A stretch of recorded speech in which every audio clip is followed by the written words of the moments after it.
bem-vindos ao nosso canal no Spotify. Você ouvirá neste momento uma reflexão bíblica com o pastor Rainerson Israel. Deus abençoe sua vida e fale ao seu coração. Nós temos feito todo um itinerário a respeito da pessoa e obra do Espírito Santo de Deus ao longo das Escrituras.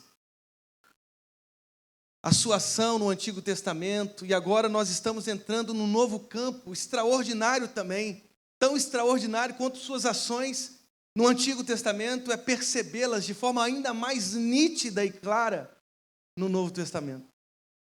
E por isso eu convido vocês à leitura da Palavra de Deus, no Evangelho de Lucas, o terceiro evangelho aí da ordem bíblica, canônica, no capítulo 4, que diz assim, todos encontraram? Quem encontrou, diga um amém bem forte. Amém. Quem não encontrou, diga escola bíblica dominical, que a gente tem que voltar à escola presencial e a gente tem pensado muito nisso. Vamos ler a palavra de Deus, que diz assim: Jesus, cheio do Espírito Santo, voltou do Jordão e foi guiado pelo mesmo Espírito no deserto, durante 40 dias, sendo tentado pelo diabo. Nada comeu naqueles dias, ao fim dos quais teve fome. Disse-lhe então o diabo: se és o Filho de Deus, manda que esta pedra se transforme em pão. Mas Jesus lhe respondeu: está escrito, não só de pão viverá o homem. E elevando-o, mostrou-lhe no momento todos os reinos do mundo. Disse-lhe o diabo: dar-te-ei toda esta autoridade e a glória destes reinos, porque ela me foi entregue e a dou a quem eu quiser. Portanto, se prostrado me adorares, toda será tua. Mas Jesus lhe respondeu: está escrito, ao Senhor teu Deus adorarás, e só a Ele darás culto. Então, o levou a Jerusalém e o colocou sobre o pináculo do templo e disse: se és o Filho de Deus, atira-te daqui abaixo, porque está escrito, aos seus anjos ordenará ao teu respeito que te guardem, e eles te susterão nas suas mãos, para não tropeçares em alguma pedra. Respondeu-lhe Jesus: dito está, não tentarás o Senhor teu Deus. Passadas que foram as tentações de toda sorte, apartou-se dele o diabo até o momento oportuno. Então Jesus, no poder do Espírito, regressou para a Galileia, e a sua fama correu por toda a circunvizinhança, e ensinava nas sinagogas, sendo glorificado por Deus. Indo para Nazaré, onde fora criado, entrou num sábado na sinagoga, segundo o seu costume, e levantou-se para ler. Então lhe deram o livro do profeta Isaías, e abrindo o livro, achou o lugar onde estava escrito: o Espírito do Senhor está sobre mim, porque Ele me ungiu para evangelizar os pobres, enviou-me para proclamar libertação aos cativos e restauração da vista aos cegos, para pôr em liberdade os oprimidos e apregoar o ano aceitável do Senhor. Tendo fechado o livro, devolveu ao assistente e sentou-se. E todos na sinagoga tinham os olhos fitos nele. Então passou Jesus a dizer-lhes: hoje se cumpriu a escritura que acabais de ouvir. Todos lhe davam testemunho e se maravilhavam das palavras de graça que saíam dos lábios e perguntavam: não é este o filho de José? Disse-lhes Jesus: sem dúvida, citar-me-eis este provérbio: médico, cura-te a ti mesmo. Tudo que ouvimos ter se dado em Cafarnaum, faze-o também aqui na tua terra. E prosseguiu: de fato vos afirmo que nenhum profeta é bem recebido na sua própria terra. Na verdade vos digo que muitas viúvas havia em Israel no tempo de Elias, quando o céu se fechou por 3 anos e 6 meses, reinando grande fome em toda a terra, e a nenhuma delas foi Elias enviado, senão a uma viúva de Sarepta de Sidom. Havia também muitos leprosos em Israel nos dias do profeta Eliseu, e nenhum deles foi purificado, senão Naamã o sírio. Todos na sinagoga, ouvindo estas coisas, se encheram de ira, e levantando-se, expulsaram-no da cidade, e o levaram até o cimo do monte sobre o qual estava edificada, para de lá o precipitarem abaixo. Jesus, porém, passando por entre eles, retirou-se. Amém, queridos? Feche os seus olhos neste momento e faça uma oração dizendo: Espírito Santo de Deus, fala comigo. O Senhor já falou de tantas maneiras nesta manhã. Que a exposição da tua santa palavra também seja mais um momento em que eu ouça a tua voz. Senhor Deus, como é bom ouvir a tua voz. Como é bom ser dirigido pelo teu Santo Espírito. Senhor, nós não podemos alcançar as profundidades da tua palavra sem o teu Santo Espírito. Somos incapazes, Deus, a nossa sabedoria está apequenada pelo nosso pecado. Por isso pedimos, Espírito Santo de Deus, que o Senhor nos conduza nesse momento. O Senhor que falou de tantas maneiras, através das canções, através dos gestos que nós tivemos aqui neste culto, fale também, Senhor, através da exposição da sua santa palavra. Fala conosco, Deus, os nossos corações anseiam por ouvir a tua voz. Fala conosco, no nome de Jesus. E todo o povo de Deus diz: amém. Amém. Graças a Deus por isso. Queridos irmãos, nós temos tentado construir aqui, nesta série de sermões a respeito da pessoa e da obra do Espírito Santo, uma espécie de história do Espírito, na história do povo de Deus. E nós temos compreendido, e graças a Deus por isso, que a história do povo de Deus é marcada pela presença do Espírito Santo.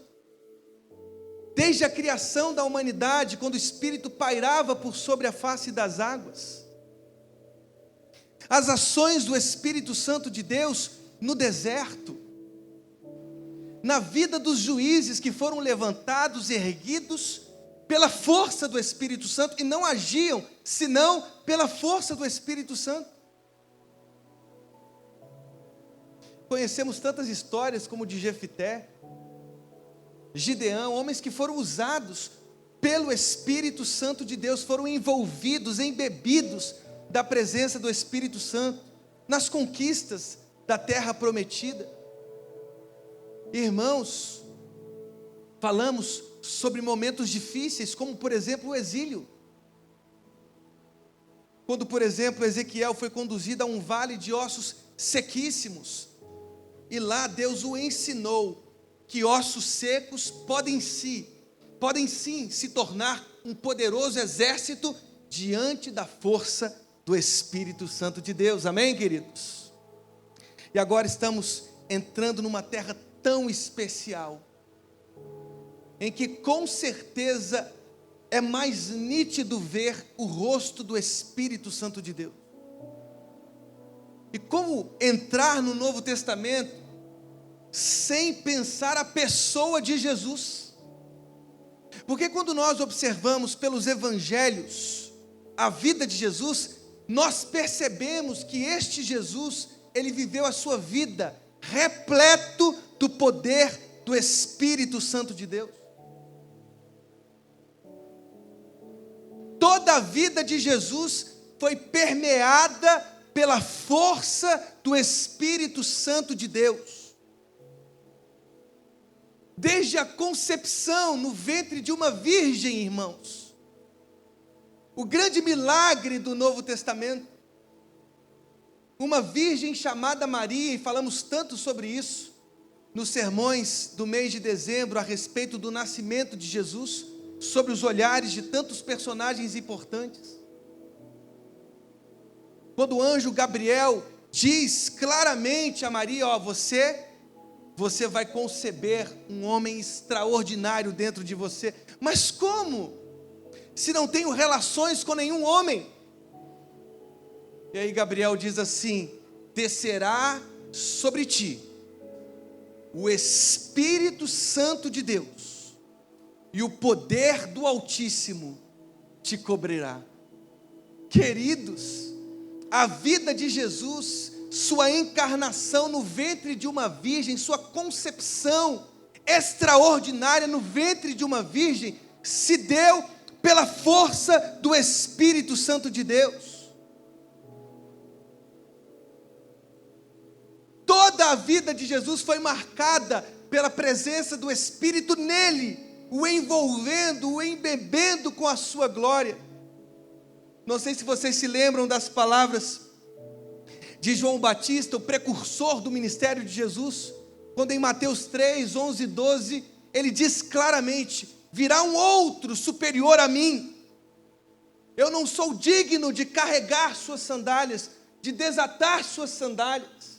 Eu batizo com águas, eu faço a imersão nos rios, mas eu sou incapaz de dar a vocês o que só Ele pode dar.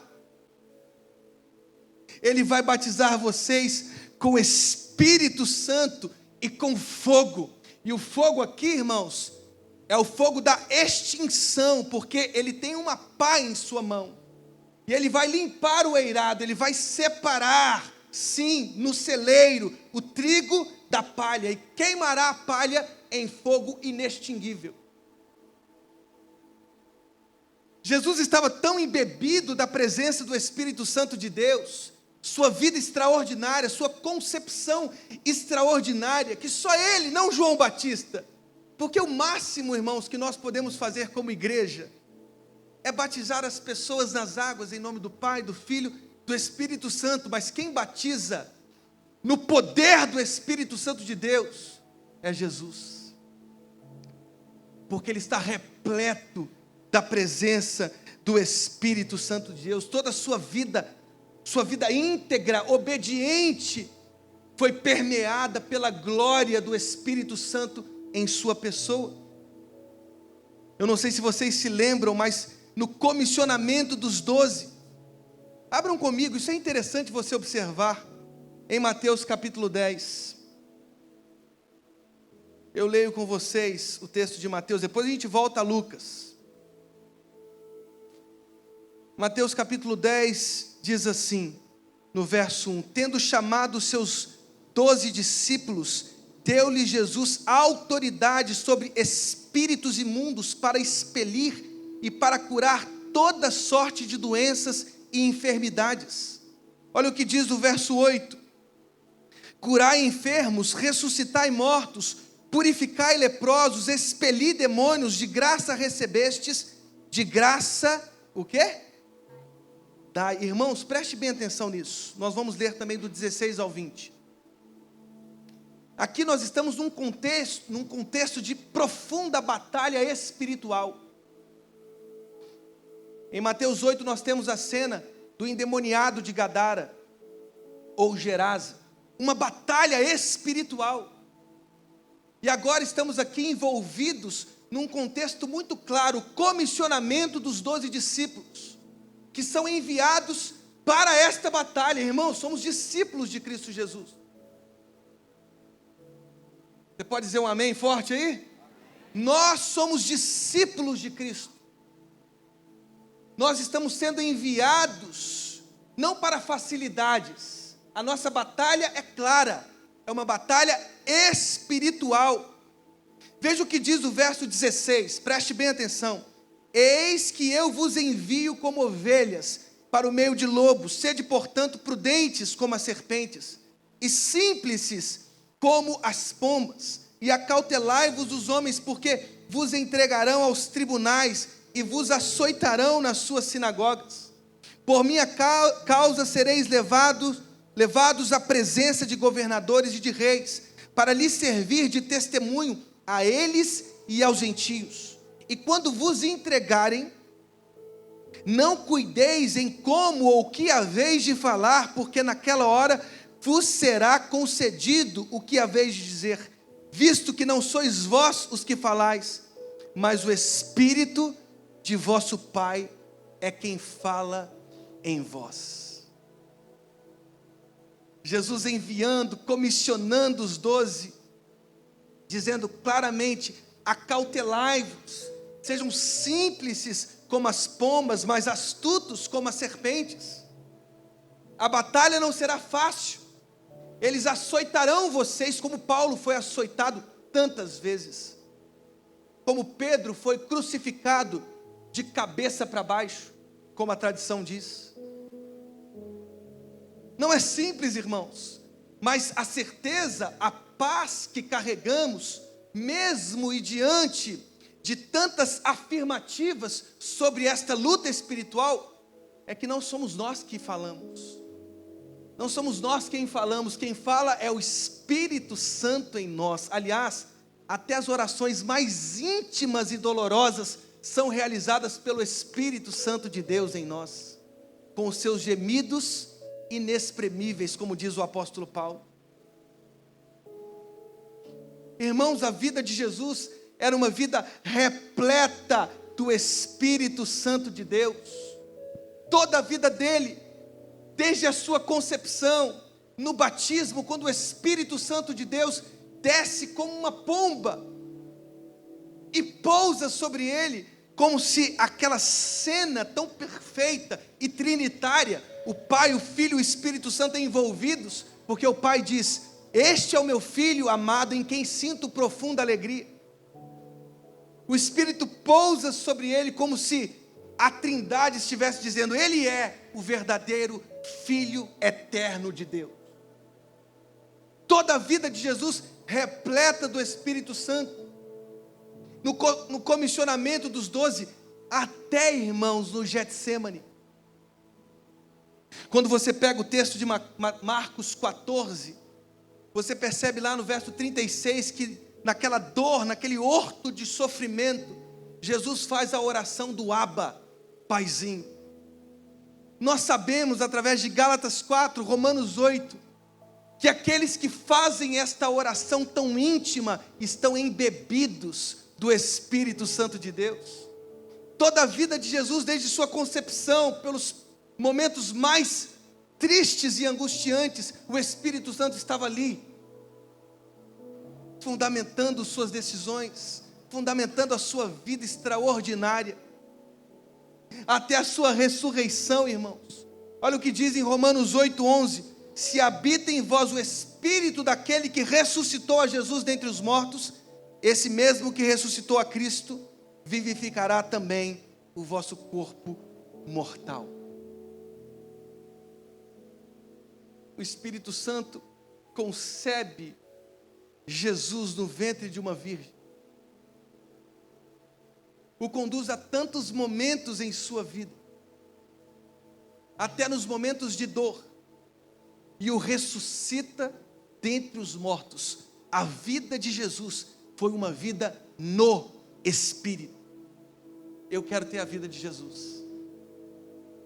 Eu quero ter a vida de Jesus. Eu não quero ter uma vida qualquer, irmão. Eu quero ter a vida de Jesus, e eu sei que não é fácil. Eu sei que Ele sempre será para nós um alvo, uma meta. Aliás, a melhor das metas. Mas eu não posso, irmãos, me contentar em ser quem eu sou, porque eu sei qual é a minha destinação. Aquele que de antemão conheceu, este o predestinou para ser conforme a imagem de seu Filho. Esta é a nossa destinação. A nossa destinação é ser conforme Jesus. E para ser como Ele, nós precisamos orar para que o Espírito Santo de Deus nos encha. E se nós que somos maus, sabemos dar coisas boas aos nossos filhos, muito mais o nosso Pai Celestial nos dará o Espírito Santo sem medida, irmão. Eu quero ter uma vida no Espírito, e eu sei que o seu coração também anseia ter uma vida no Espírito, porque esta é a nossa única vida para viver. Porque sem Ele seremos carnais, egoístas, soberbos, maldosos, criminosos.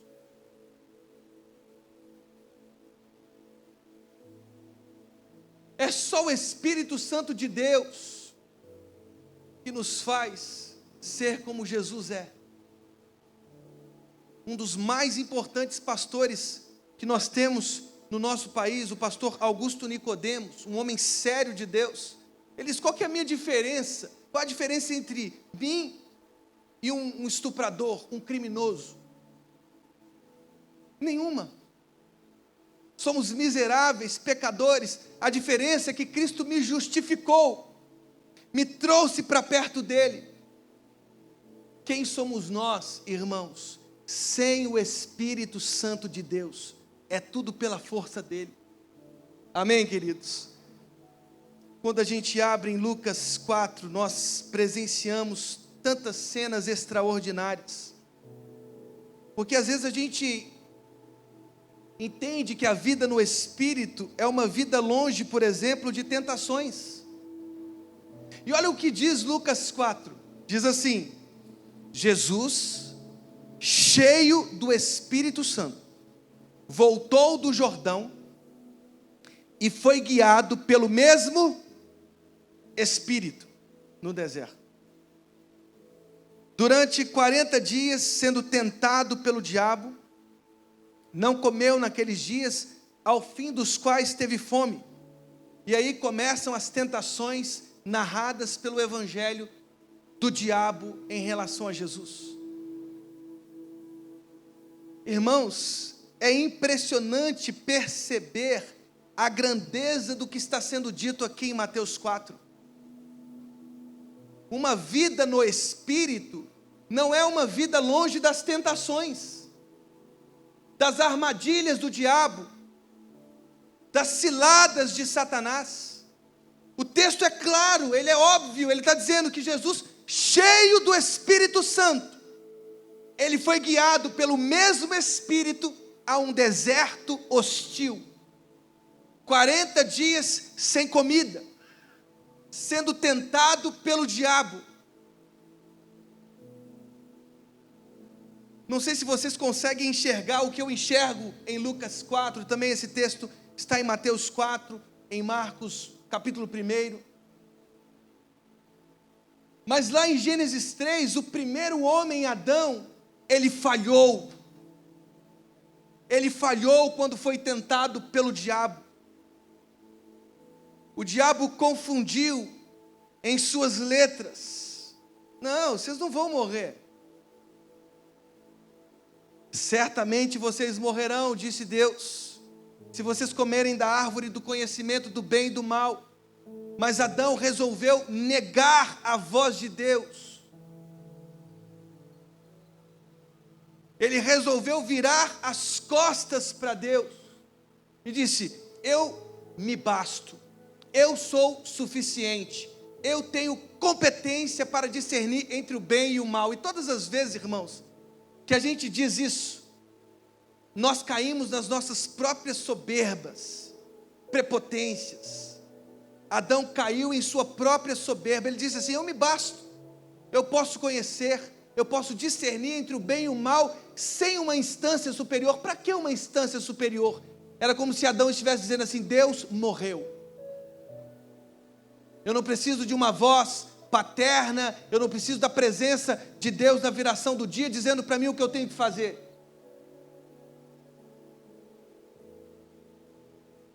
E interessante que a gente observa isso hoje.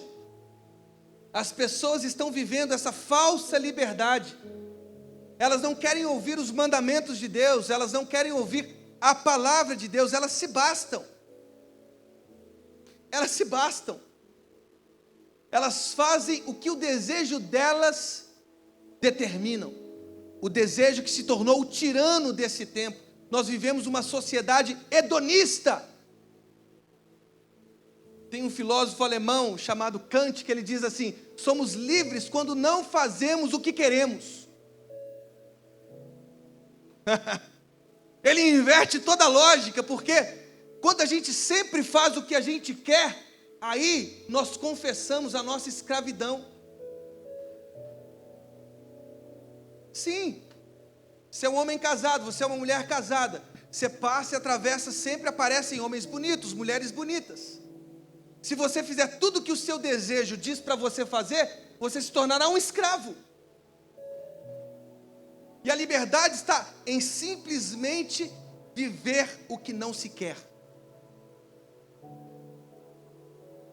E não é fácil, irmãos. Paulo disse, não é fácil. O bem que eu quero fazer, não faço. E sim o mal que eu não quero fazer. Essa é a nossa luta diária. Irmãos, Adão infelizmente pecou. Mas esse homem perfeito, em Lucas 4, Jesus de Nazaré, chamado por Paulo de eschatos Adam, ou seja, o último homem, o homem definitivo, lá de 1 Coríntios 15, esse venceu o diabo. Ele venceu o diabo pela força do Espírito Santo de Deus que estava nele. Ele foi conduzido pelo Espírito. Ele estava repleto do Espírito Santo de Deus. E através da palavra ele venceu o tentador. Tantas foram as vezes que este tentador tentou derrubá-lo. Transforme essas pedras em pães, se você é realmente o Filho de Deus. Colocou num alto monte, mostrou todos os reinos. Olha, eu tenho todos esses reinos, toda essa autoridade, eu te dou tudo. Se você me adorar, não, eu só posso adorar a Deus. Colocou no pináculo do templo, os anjos, eles seguirão suas ordens, e você não tropeçará em nenhuma pedra, não tentarás o Senhor teu Deus. Cristo, repleto do Espírito Santo de Deus, repleto da palavra de Deus, venceu o tentador. Irmãos, uma vida no Espírito não é uma vida longe das tentações. Nós temos tentações diárias. É um dinheiro sujo que nos oferece.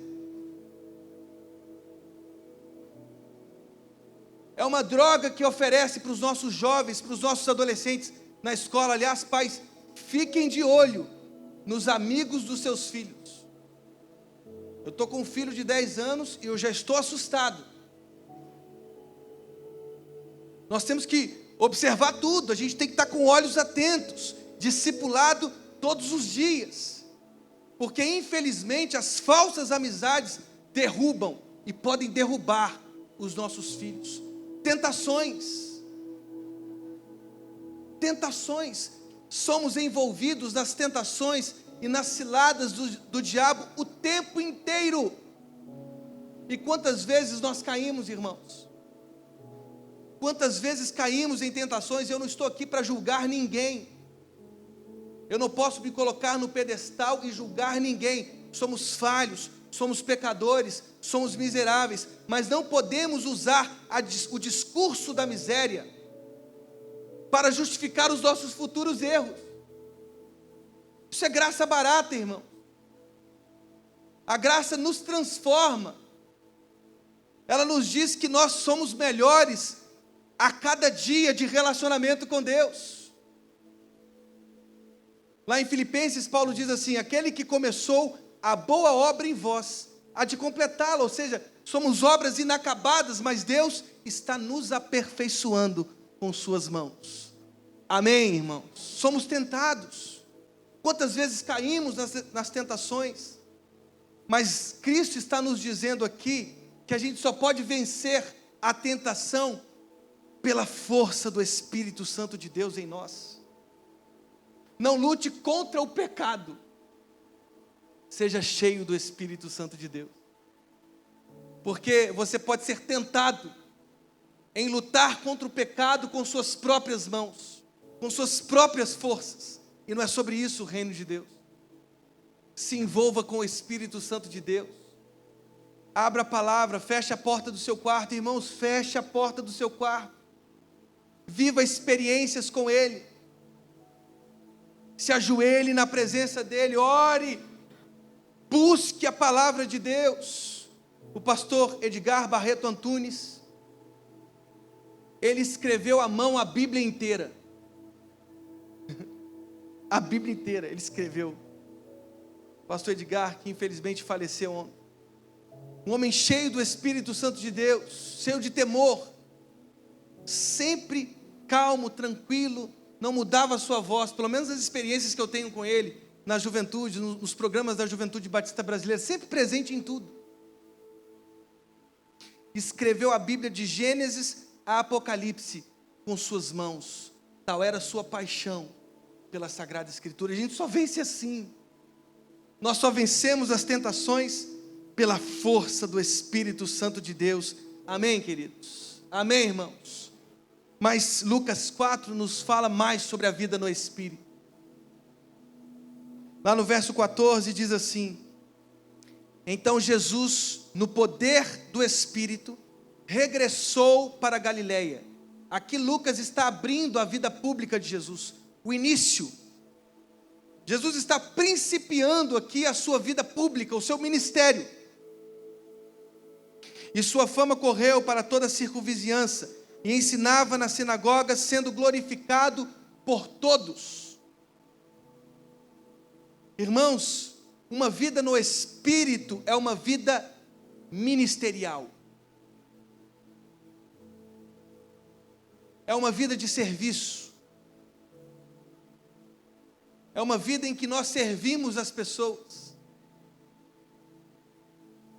Há pessoas que são, entre aspas, espirituais e vivem sozinhas em suas bolhas. As pessoas perguntam assim: pastor, mas os dons extraordinários? Nós teremos uma palavra só sobre os dons extraordinários. Mas muitas vezes o nosso pecado em relação aos dons extraordinários é que a gente faz tanto espetáculo e a gente se esquece que a nossa vida ética de serviço são as consequências naturais de quem é cheio do Espírito Santo de Deus. Pastor, teve uma pessoa que caiu no Espírito Santo, você acredita nisso? É claro, Ezequiel, João em Pátimos caíram. Tal era o poder de Deus, a presença de Deus. Seus pés não suportaram. Mas irmãos, não é sobre cair no Espírito Santo, é sobre como nós caímos e levantamos. Eu espero que a glória de Deus seja tão grande no seu quarto que você não consiga ficar em pé, que a glória dele te envolva de tal forma que você não consiga ficar em pé, que você caia de joelhos na presença dele, que você se envolva com a presença dele, que você sinta a glória dele. Mas depois que você erguer, quando você estiver sobre os seus pés novamente, que você seja bondoso, que você seja manso, que o domínio próprio seja uma característica, porque tem gente que é cheia do Espírito Santo, entre aspas, mas em casa não consegue respeitar a esposa, respeitar o marido, não consegue respeitar a pessoa que trabalha, aí grita com a pessoa que trabalha, fala palavrão com a pessoa que trabalha, e aí quer ser cheio do Espírito. Espera aí, amém, tudo bem, peça perdão por esses pecados, eu não estou aqui para julgar ninguém, mas peça ao Espírito Santo de Deus que te dê mansidão, para que as pessoas que trabalham com você percebam o Espírito Santo de Deus na sua vida. Meu Deus, aquele chefe ali é extraordinário. Caramba, ele lidera a gente com paciência, com assertividade, mas com paciência, com educação, com boas palavras, com mansidão, sempre nos direcionando com carinho. Irmãos, é possível. É claro que às vezes você tem que dar um aperto. Jesus teve que dar uns apertos em Pedro. Teve que dar uns apertos dos religiosos de seu tempo. Mas a mansidão sempre atravessou o seu ministério. Irmãos, as pessoas no poder do Espírito, elas servem. Olha o que diz a palavra de Deus no verso 18. O Espírito do Senhor está sobre mim, citando Isaías 61. Pelo que me ungiu para evangelizar os pobres, enviou-me para proclamar libertação aos cativos e restauração da vista aos cegos, para pôr em liberdade os oprimidos. Somos cheios do Espírito Santo de Deus para evangelizar os pobres, para proclamar libertação aos cativos, para dar vista aos cegos, para pôr em liberdade os oprimidos. Não somos cheios do Espírito Santo de Deus para que a nossa prepotência cresça, a nossa soberba cresça dentro da igreja. Inclusive os próprios dons, diz Paulo em 1 Coríntios 12, são dados pelo Espírito Santo de Deus para a edificação da igreja. O fim sempre será o serviço.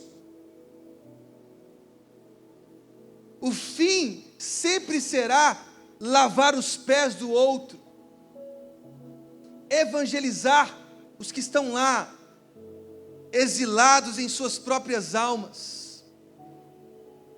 sucateados em suas próprias almas. Irmãos, preste bem atenção: pobres, cativos, cegos, oprimidos, são referências claras, são símbolos claros daqueles que estão lá, escanteados pela sociedade, pelo mundo. Quantas vezes deixamos de ouvir estas vozes? Quantas vezes estamos escanteando essas vozes, marginalizando estas vozes? Lá no final do ano passado, né, pastor Paulo, estávamos juntos numa ação na praça,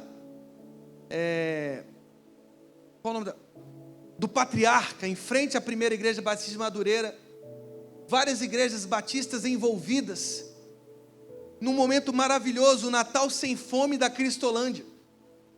Estávamos lá na Praça do Patriarca, com as mesas, as meninas, as jovens, fazendo a unha das moradoras em situação de rua.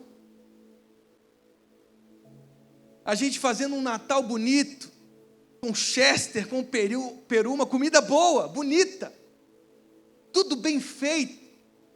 Tantas igrejas envolvidas, e naquele dia nós conseguimos internar 9 pessoas na Cristolândia, 9 pessoas em situação de rua. Irmãos, por que nós somos cheios do Espírito Santo de Deus? Para ficarmos aqui nessas 4 paredes com o ar-condicionado ligado? Dando dinheiro para... não é para Light, eu já ia falar Light.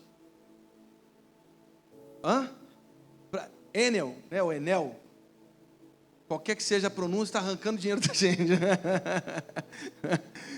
Será que a gente está aqui para sentir o conforto do ar-condicionado?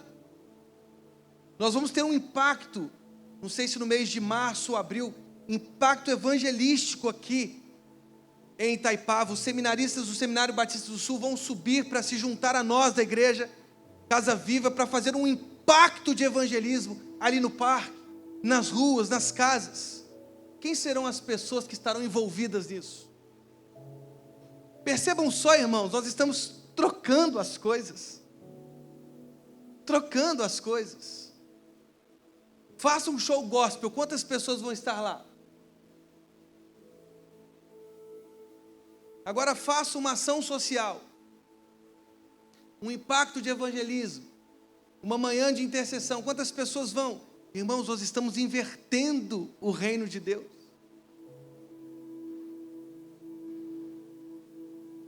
Nós estamos invertendo. Antigamente tinha um filme chamado Um Morto Muito Louco. Alguém já ouviu esse filme? Eu acho que era esse o nome, Um Morto Muito Louco. É a descrição clara da igreja de Jesus. O morto muito louco, ele só se movimentava quando tocava uma música. Vocês se lembram disso? A igreja de Jesus hoje é assim, tem que tocar um louvor gospel para eles se levantarem, porque se for para fazer uma ação social, se for para fazer um impacto de evangelismo, todo mundo coloca as mãos nos bolsos e curtem o conforto de suas casas. Será que nós somos um morto muito louco? Queridos irmãos, por que somos cheios do Espírito Santo de Deus? A gente não pode ficar alimentando esse sistema maluco não, irmão. Uma gastação de dinheiro para show, para show, para show, para show, para show, para show, aí vai um cifrão para lá, cifrão para cá, cifrão para lá. E a gente se esquece de fazer o que de verdade a igreja foi chamada para fazer. Teve uma jovem que veio conversar comigo, pastor, mas por que você não chama cantor tal? Liga para ele. Pede para ele vir. Irmãos, nós estamos alimentando um sistema que é quase demoníaco, eu diria. Nós temos que entender qual é a prioridade da igreja. A prioridade da igreja está aqui, ó. O Senhor me ungiu para evangelizar os pobres, para proclamar libertação aos cativos, restauração de vista aos cegos, pôr em liberdade os oprimidos. Pastor, chama tal fulano, ele canta bem. Não, pode deixar que eu vou cantar, irmão. Senão a gente alimenta. Não que eu sou contra alguém cantar, nem. Claro que não. Que bom que as pessoas cantam. Graças a Deus que as pessoas cantam. Mas qual é a real intenção? É louvar a Deus. Eu já fui, porque fui líder de jovens por muitos anos, confrontado com coisas do tipo assim: qual será a expectativa de público? Um pregador perguntando para mim qual seria a expectativa de público, porque se fossem 10 pessoas, talvez ele não sairia de casa. Tem que ser 1.000, 2.000 pessoas. Tem que ter relevância, entre aspas. Então agora, para que eu possa pregar no lugar, o evento tem que ser relevante. Irmãos, não vamos alimentar esse sistema. Vamos fazer o que Jesus fez. Ele evangelizou os pobres, Ele libertou os cativos, Ele deu vista aos cegos, Ele pôs em liberdade os oprimidos. Nós somos uma igreja que tem ouro e prata, mas que não temos autoridade de dizer: levanta e anda. Arranca o dinheiro da igreja. Pedro e João não tinham dinheiro. A primeira igreja de Jesus não tinha nada, nenhum recurso. Eles não tinham nada. Eles não tinham templo. Eles se reuniam nas casas, partiam os pães que tinham lá, um ajudando o outro, um quebrando o galho do outro, um dividindo o sal com o outro. Eles não tinham nada, mas eles tinham uma coisa: eu não tenho ouro nem prata, mas o que eu tenho eu te dou com todo o carinho. Levanta e anda. A gente tem ar-condicionado, a gente tem som, a gente tem... Mas será que a gente tem a competência de Pedro e João para dizer levanta e anda? Irmãos, a gente precisa mudar o direcionamento das nossas vidas. Não é pelos recursos ou pelo dinheiro que a gente tem, pelo tanto de dízimo que eu entrego. Não, não é isso, não é sobre isso. É sobre a autoridade no Espírito Santo de dizer como Pedro e João: levanta e anda. Mas a palavra de Deus, irmãos, ela continua. Ela fala que a experiência de Jesus em Nazaré não foi tão simples. Não foi simples. Nós já lemos Lucas, mas eu queria melhorar a sua leitura da palavra de Deus. Porque esses 3 primeiros evangelhos, Mateus, Marcos e Lucas, eles são chamados pela erudição de evangelhos sinóticos, ou seja, evangelhos que precisam ser lidos conjuntamente. Eles têm muitas semelhanças. Então, o ideal é que você leia Mateus, Marcos e Lucas, comparando as narrativas. E quando, por exemplo, você pega o texto de Marcos, capítulo 6, olha o que diz Marcos capítulo 6, de 1 a 4. Eu leio para vocês. Diz aqui: tendo Jesus partido dali, foi para a sua terra, Nazaré, e os seus discípulos o acompanharam. Chegando o sábado, passou a ensinar na sinagoga, e muitos ouvindo-o se maravilharam, dizendo: de onde vem a este estas coisas? Que sabedoria é esta que lhe foi dada? E como se fazem tais maravilhas por suas mãos? Não é este o carpinteiro, filho de Maria, irmão de Tiago, José, Judas e Simão? E não vivem aqui entre nós suas irmãs? E escandalizavam-se nele. Jesus, porém, lhes disse: não há profeta sem honra, senão na sua terra, entre os seus parentes e na sua casa. Olha o que diz o verso 5. Eu não sei se vocês já leram esse texto, mas ele escandaliza, porque ele diz assim: não pôde fazer ali nenhum milagre, senão curar uns poucos enfermos, impondo-lhes as mãos. Admirou-se da incredulidade deles. Contudo, percorria as aldeias circunvizinhas a ensinar. Irmãos, a incredulidade dos de Nazaré era tão grande que Jesus não pôde fazer ali muitos milagres. Porque, entre aspas, os milagres também necessitam da própria liberdade daqueles que recebem. Aqueles de Nazaré questionavam a sabedoria de Jesus. Não é este o filho do carpinteiro, de José, de Maria? Não estão aqui entre nós suas irmãs, seus irmãos? Quem é ele para vir aqui em Nazaré, ler o texto de Isaías e interpretá-lo? Jesus estava repleto do Espírito Santo de Deus, repleto da glória de Deus, mas a incredulidade dos seus, daqueles que cresceram com Jesus, fez com que os próprios milagres de Jesus fossem estancados em outras circunvizinhanças. É triste ver isso, irmão.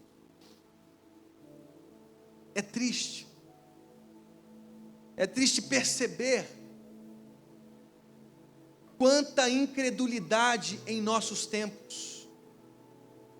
Será que talvez não sejam esses os textos que nos revelam por que tão poucos milagres nesse mundo ocidental?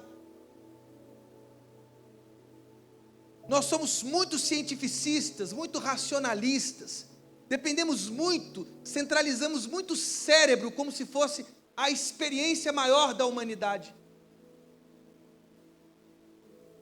E qual é o reflexo de tudo isso? Qual é o reflexo de tudo isso, irmãos? O reflexo de tudo isso são guerras generalizadas que se espalham. Aliás, as duas grandes guerras mundiais que abriram o século XX silenciaram as vozes daqueles que diziam assim: agora está tudo resolvido. Nós temos ciência, nós temos economia, nós temos raciocínios, nós temos silogismos. Mas o que é a ciência sem ética, irmão? O que é a ciência sem Jesus? O que é a ciência sem o Espírito Santo de Deus? A ciência não pode viver sem o Espírito de Deus, sem a centralidade de Cristo, sem o poder da glória de Deus, porque só assim a gente faz ciência para o outro. Só assim a gente constrói terapias visando o outro próximo. Porque a ciência também, nas nossas mãos, ela é capaz de construir, por exemplo, bombas atômicas, armas químicas. Nós somos capazes de queimar uma floresta inteira. Nós temos essa competência. O que é uma economia sem Deus? É uma economia que mata um monte de gente de fome. E percebam só a humanidade: nós temos milhões e milhões, bilhões e bilhões, trilhões de dólares para guerras, mas somos incapazes de alimentar os que têm fome. Você lembra daquele hino que a gente cantava, do cantor cristão? Que estou fazendo se sou cristão? Já viram esse hino? Pega a letra desse hino, expressa bem qual é a teologia batista. Qual é o pacto batista? Lá no pacto batista, nós temos que servir aos necessitados. Está no pacto da nossa igreja. Está nos princípios que regem a nossa denominação, que regem a nossa fé cristã. E eu não preciso de marxismo, aliás, que desgraça é isso? Eu não preciso de teologia da libertação, eu não preciso de nada disso. Eu preciso só do amor de Jesus para servir o outro. Aliás, esse socialismo, lá, século XIX, isso é uma desgraça, porque ela coloca um contra o outro. E ela diz assim: esses são os oprimidos, pobres coitados, esses são os opressores. Acabou, cisão na humanidade. Agora eu justifico a violência daqui e justifico a violência dali. No cristianismo não, no cristianismo todos são opressores. Todos são miseráveis, todos têm a competência de oprimir o outro. Mas em Cristo Jesus nos tornamos aqueles que servimos. Servimos o outro. Isso é cristianismo. Não confunda cristianismo com marxismo. São coisas completamente diferentes. Eu fico com Jesus. Ele nos encheu para servirmos o outro. Ele nos encheu para operarmos milagres. Ele nos encheu para que nós pregássemos o Evangelho no nome de Jesus.